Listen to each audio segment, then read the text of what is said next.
Gracias por estar con nosotros. Nuevamente continuamos hoy la entrevista con el padre Andrés Jaramillo, quien enseguida nos va a contar que tiene un nombre religioso. Así que, como les decía, bienvenidos. Padre, ¿cómo es ese nombre religioso de uno? Bueno, nosotros cuando tomamos hábito, tomamos también un apellido religioso, que se convierte en un proyecto también de santidad, en un modelo o en un santo que acompaña el peregrinar.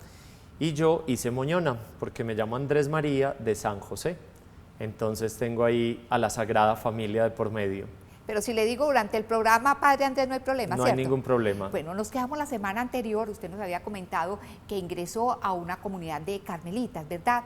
Pero allá no estaba totalmente satisfecho. En usted había una ambición, algo más. ¿Qué pasó estando por allá en Villa de Leyva? Muy bien. Pues yo siento que más que pensar en algo más, es en algo distinto, ¿cierto?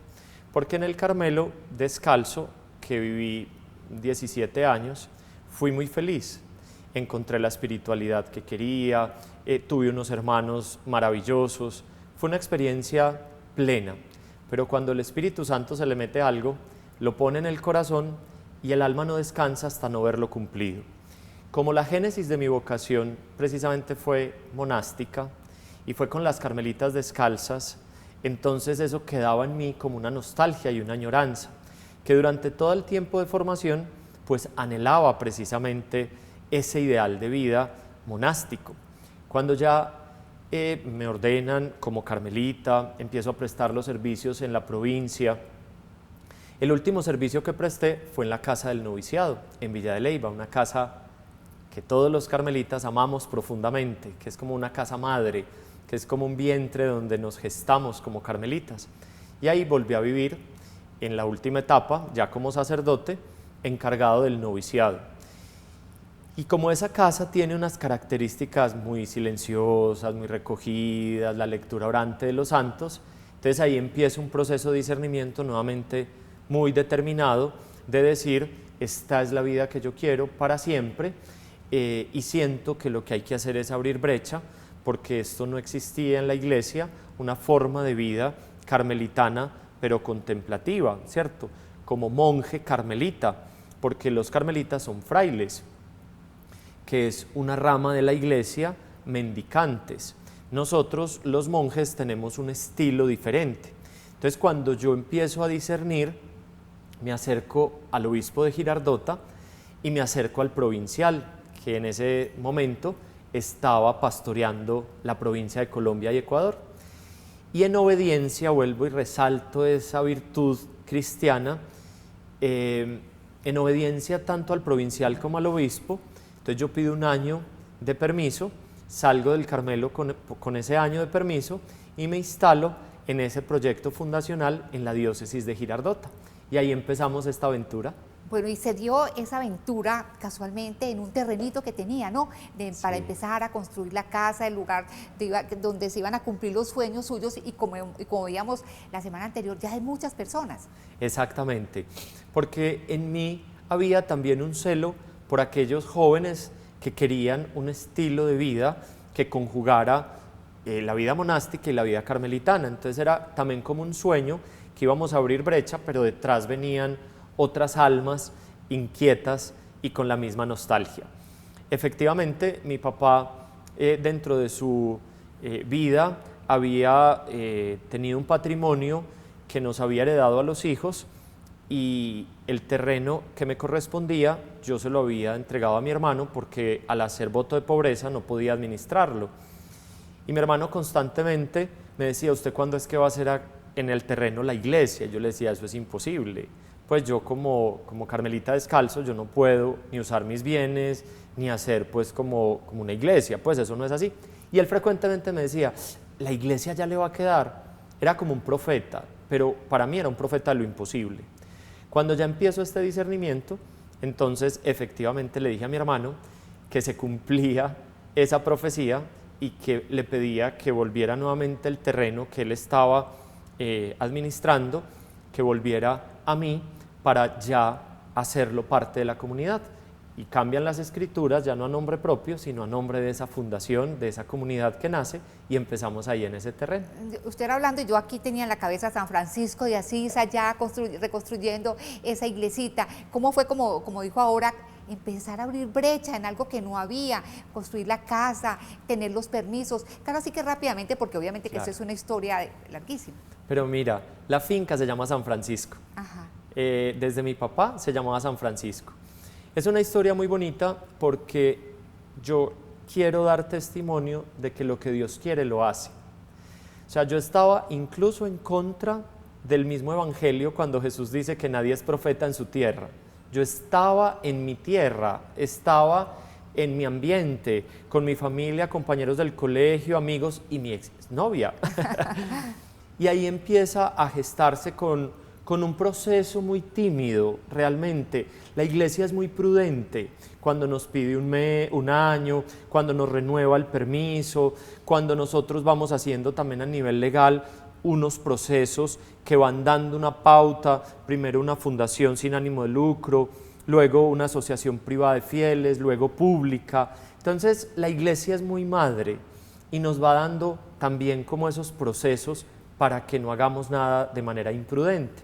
Entonces lo fuimos haciendo de la mano de la iglesia, en mi superior provincial y en el obispo, y fuimos trabajando muy hermoso con unas historias bellísimas de la providencia de Dios, los vecinos, los niños, fuimos haciendo bazares, íbamos también haciendo retiros espirituales, y todo eso nos llevaba también a confirmar de que buscad el reino de Dios y lo demás se os dará por añadidura.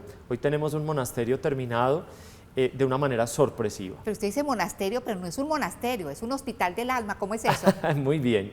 Lo que pasa es que nosotros tenemos dos bloques. En un bloque vivimos la vida contemplativa como monjes y eso es lo que llamamos monasterio. Y tenemos otro bloque que es lo que llamamos hospital para el alma, porque nuestro carisma tiene también como esa proyección que es la consolación de las almas. Entonces desde ahí, desde el monasterio, vivimos la contemplación, amar a Jesús, como diría Teresita. Y desde el hospital para el alma, vivimos la consolación, hacerlo amar, también como dice Teresita, amarlo y hacerlo amar. Qué maravilla que no existe, sí, pero poco conocida esa faceta de Jesús como consolador, ¿no? Sí, y yo siento que la consolación hoy es una urgencia, porque hace 8 años que iniciamos nosotros también hablábamos de una pandemia, sin saber que iba a existir el coronavirus, y hablábamos de la pandemia de la soledad, como la gran enfermedad mundial que agobiaba a todos los niveles socioculturales, edades, culturas, y que realmente la base del pecado es la soledad. La base de muchas enfermedades mentales es la soledad.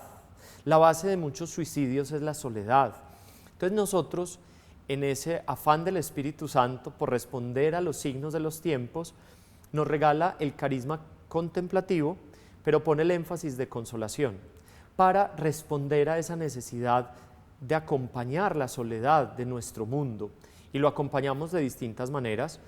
A través de ese hospital que es la hospedería, nosotros hablamos de hacer sombra donde llega la gente de estos calores infernales del mundo, no por el calentamiento global, sino por la realidad del mundo que estamos viviendo, y llegan a una sombra para descubrir el cómo del Evangelio.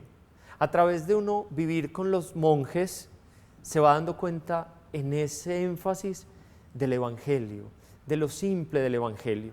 Entonces, a través de la sombra, a través también de nuestra liturgia compartida, la gente no sabe cómo orar, entonces va a orar con nosotros, oramos en el coro del templo y ahí la gente tiene acceso. Entonces, también la liturgia compartida y la formación, porque hoy siento que también tenemos una gran carencia de formación. Como decía Borges, un contemplativo es un apasionado. ¿Cómo ha sido esa aventura suya, esa pasión por encontrar el rostro de Dios, pero encontrarlo cerquita, sensible, casi que tocarlo, Padre, como hacía Santa Teresa de Jesús? Sí, Santa Teresa, y quisiera responderte también con San Juan de la Cruz, un buscador. O sea, él en su poesía nos narra que el contemplativo va buscando y le pregunta incluso a las criaturas que si lo han visto, porque las ve vestidas de su hermosura, como diría San Juan de la Cruz. Entonces yo creo que el afán de un monje, el afán de un contemplativo, pero finalmente es el afán de un cristiano, es buscar el rostro de Dios, y es buscarlo en la intimidad, pero también en el hermano. Es buscarlo en la majestad de la liturgia y también en la sencillez de la escoba. Decía Teresa de Jesús, entre los pucheros, como esa comida, está el Señor. Entonces yo creo que también es en lo sencillo, en lo simple, en lo cotidiano, donde Él aparece de una manera fascinante, sorpresiva. Yo creo que esa es la fascinación, la combinación entre el asombro y el temor. Eso es lo que genera el encuentro con Dios. Uno piensa que contemplativo también es sinónimo de hechos extraordinarios, sobrenaturales, pero usted me dice que no, que ha vivido su vida en una sencillez, en una simpleza en ese sentido grande, Exactamente, ¿no? Sí. Y yo soy hijo de dos místicos que le perdieron todo interés a cualquier fenómeno sobrenatural, ¿cierto? No querían ni siquiera contarlos, porque es que a veces nos lo ponen ahí y eso es accidental, ¿cierto? Yo creo que va más es en la cotidianidad de la familia Nazaret. Aunque usted me dice que, aquí me dice que no hay fenómenos extraordinarios, pero por otro lado me dice que la providencia se desborda con ustedes, que es una cosa apasionante. Sí, mira que una vez, ahorita que estuvimos en esas cuarentenas tan fuertes, un día estábamos haciendo la siesta, porque tenemos siesta dentro del horario. Para los jóvenes que nos están viendo, yo creo que eso hace parte de promoción vocacional, saber Sí. que un monje duerme en la mitad del día, porque nos levantamos muy temprano, nos acostamos también tardecito, entonces la siestica es la oportunidad de hacer de un día a dos. Bien, entonces nos levantamos de la siesta y hay un salmo que dice que el Señor a sus amigos le da el pan mientras duermen. Y salíamos de la siesta en plena cuarentena y había unas bolsas de mercado en la puerta del monasterio. Y decíamos cómo el salmo se cumple perfectamente. Mientras dormíamos, el Señor trae el pan a sus amigos mientras duermen. Entonces es muy bello. Y así un montón de historias que podríamos hacer otro programa solamente para dar testimonio de la providencia de Dios. Eso sí lo retira uno, ¿no? Uno viendo Sí. al Señor obrando de esa manera tan palpable, tan real. Sí, tan evidente. Y en cosas muy sencillas. Yo siempre le decía a la gente que no necesitaban darnos millones de pesos, porque si todos nos daban un poquito lo que podían, ahí podríamos construir, porque finalmente es el amor el que multiplica. Yo aprendí que cuando yo doy, se me multiplica, cuando yo me guardo, se me daña, se me pudre, se me acaba, se me agota. Y eso la gente lo fue entendiendo. Además, la promesa de Jesús, del que le dio un vasito de agua, por ser mis discípulos, yo les daré la recompensa. Entonces nosotros recibíamos con a mí me costaba al principio recibir, porque recibía también de los vecinos sencillos de la vereda y yo decía, pero ¿cómo esta señora me va a traer la cubeta de huevos que es para su familia? Pero cuando leía esta palabra, yo decía, ella se lo va a recompensar el Señor porque nos lo trae por estar aquí viviendo en el nombre del Señor. Y yo siento que la vida nuestra, al ser un martirio que se va donando y ofreciendo, eso es fecundo. Entonces también el Señor nos va sosteniendo. Padre, la vida no, de un monje no debe ser rosa. De hecho, el camino hacia el Señor siempre tiene que pasar por una cruz. ¿Cuáles son las cruces? ¿Cuáles son las renuncias? ¿Cuáles son, digamos, esos grandes retos que pone el Señor a un contemplativo para que llegue a su objetivo? Yo te voy a responder con nombre y apellido. Mi cruz se llama Andrés Jaramillo. O sea, es finalmente el yo. Vencerse uno mismo. Vencerse, esa es la palabra. O sea, morir a sí mismo. Y eso implica, mientras yo más centrado en mí esté, más me duele cualquier acto de ofrecimiento, de oblación, de abnegación. Mientras yo voy haciendo el ejercicio en la oración, en el silencio, también el Señor me va moldeando, me va haciendo más semejante a Él y ya voy viviendo la vida en una gratuidad, porque es que nosotros no venimos de una formación de la gratuidad, sino de los méritos, ¿cierto? Entonces, cuando yo ya voy entrando en esa dinámica de la gratuidad, pues ya voy permitiendo que la cruz vaya siendo más llevadera. Pero todo este proceso de purificación es muy doloroso y genera mucha resistencia. Alguien con mucho humor decía, es que más desocupado que un demonio en un cementerio. Es que ya no tiene nada que hacer. Los demonios están donde hay almas consagradas, donde hay gente a la que torcerle el camino. Sí. ¿Cómo es esa lucha espiritual allí? Sí, yo le digo mucho a los hermanos que mientras más fecunda sea la obra, más nos ataque el enemigo. Y le digo, mientras más frutos tenga el árbol, más nos tiran piedra. Entonces realmente a mí me alegra, y soy hijo de Santa Teresa, que decía, cuando las cosas se ponían difíciles, decía, vamos por buen camino porque el enemigo está bravo, ¿cierto? Yo creo que las vencemos de múltiples maneras. Una, la oración, ¿cierto? Dos, la vida comunitaria.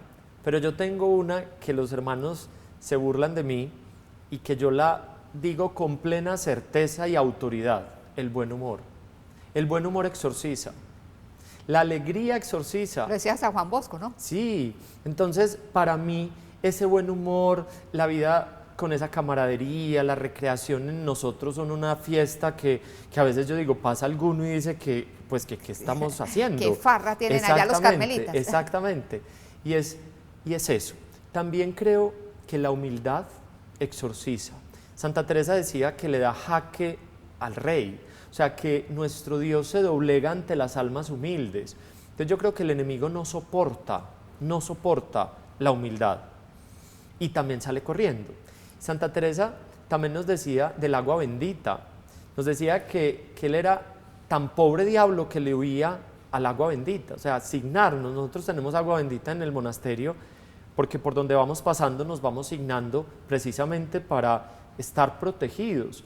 Y también considero que parte del exorcismo es también la mortificación, o sea, un alma que pase por el crisol de la ascesis, eso también no le da poder al enemigo para ser moñona con nosotros, aunque está atacando permanentemente. Ahora que habla del buen humor, yo estuve viendo la página que ustedes tienen en YouTube y a mí me impactó ver los monjes contando experiencias amables, simpáticas, pues de una manera muy que uno ve que hay buena, como decían por ahí, buena vibración, buena onda, ¿no? Sí, como dirían los muchachos, pues eso no me sale como a mí, no a los muchachos. Pero ¿usted qué dice al respecto? ¿Son monjes de modernos, de celular, de computadores? Muy bien. No, somos monjes modernos, pero tenemos una sala de computador, pues de sistemas, donde los hermanos van y reciben allí sus clases, porque tenemos clases virtuales, donde tienen un contacto con sus familias y donde alimentan nuestras páginas. Entonces, son comunes y eso nos blinda de tener nada propio en la celda.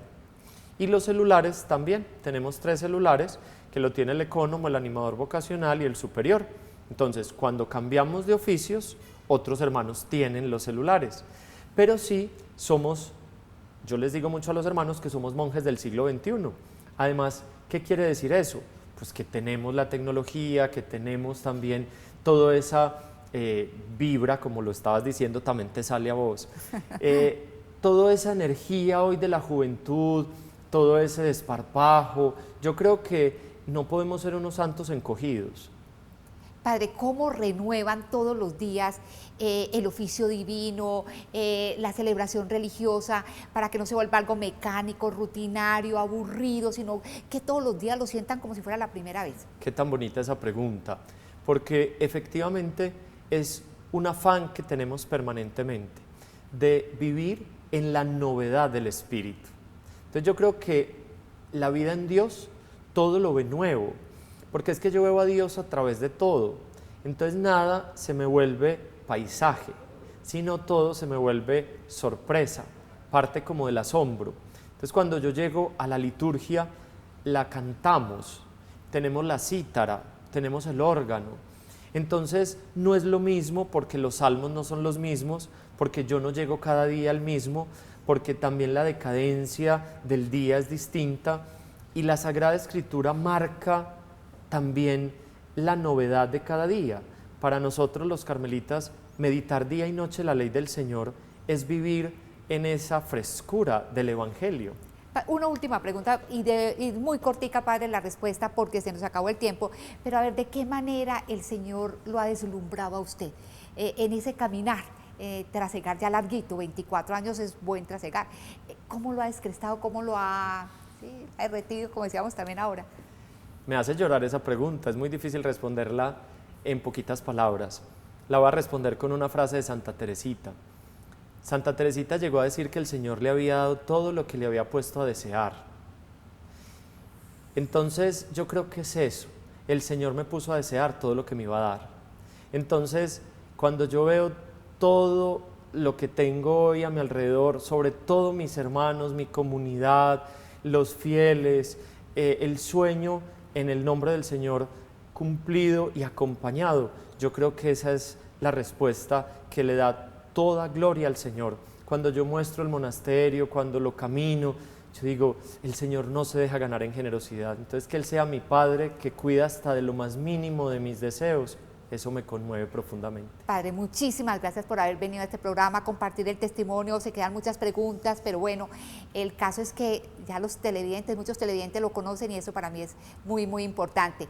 Y tengo ya muchas ganas de conocer ese monasterio. Te esperamos. Gracias. A ustedes también muchísimas gracias por habernos acompañado. Los espero el próximo jueves, si Dios lo permite, en un próximo En Singular. Que estén muy bien.